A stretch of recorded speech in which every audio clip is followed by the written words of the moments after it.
L'heure est venue offre la possibilité d'une expérience artistique dans cette ville ancienne de l'eau.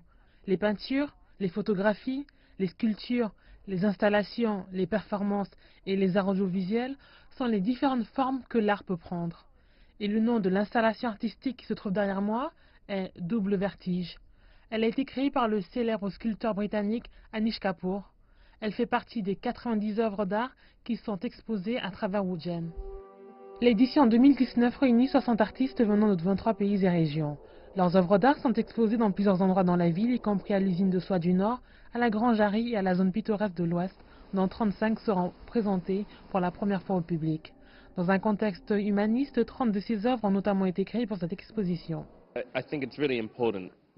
Je pense qu'organiser ce genre d'exposition est très important parce que de nombreuses expositions en Chine réunissant de grands artistes ne montrent que des vieilles œuvres. Les organisateurs de ces expositions utilisent ces grands noms pour établir leur marque. Mais ce qui est différent à Woodgen est que de nouvelles œuvres de ces artistes sont commandées. Ceci est extraordinaire et généreux, mais parallèlement très courageux et très rare. Cette expo produit du nouveau contenu ici en Chine, crée de l'art et ne présente pas uniquement ce qui a été exposé ailleurs dans le monde. Je pense que c'est vraiment extraordinaire, notamment ici à Woodgen, car c'est une ville qui célèbre l'histoire. Il n'y a pas de meilleur endroit pour une alternative future. Le nom de cette exposition, L'heure est venue, montre précisément ce que les commissaires pensent des conditions globales du travail d'orientation, de la forme et de l'espace correspondant.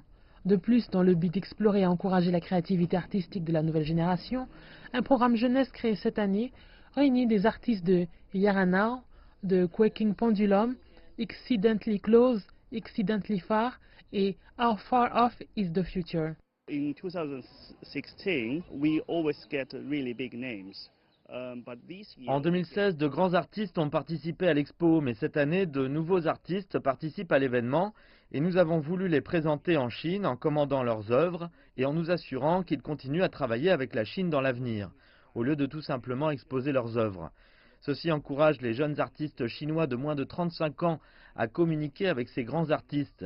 Ici, ils peuvent présenter leur travail et cette année, l'événement d'une plus grande envergure que les années précédentes présente 35 œuvres spécialement créées pour cette occasion et au total 90 œuvres d'art de 60 artistes sont présentées. C'est un événement à grande échelle dans le pays et même à l'étranger. Des prix pour le programme jeunesse ont été présentés samedi à la cérémonie d'ouverture. Wang Tuo a remporté le prix d'art contemporain de la jeunesse et l'exposition se tiendra jusqu'au 30 juin.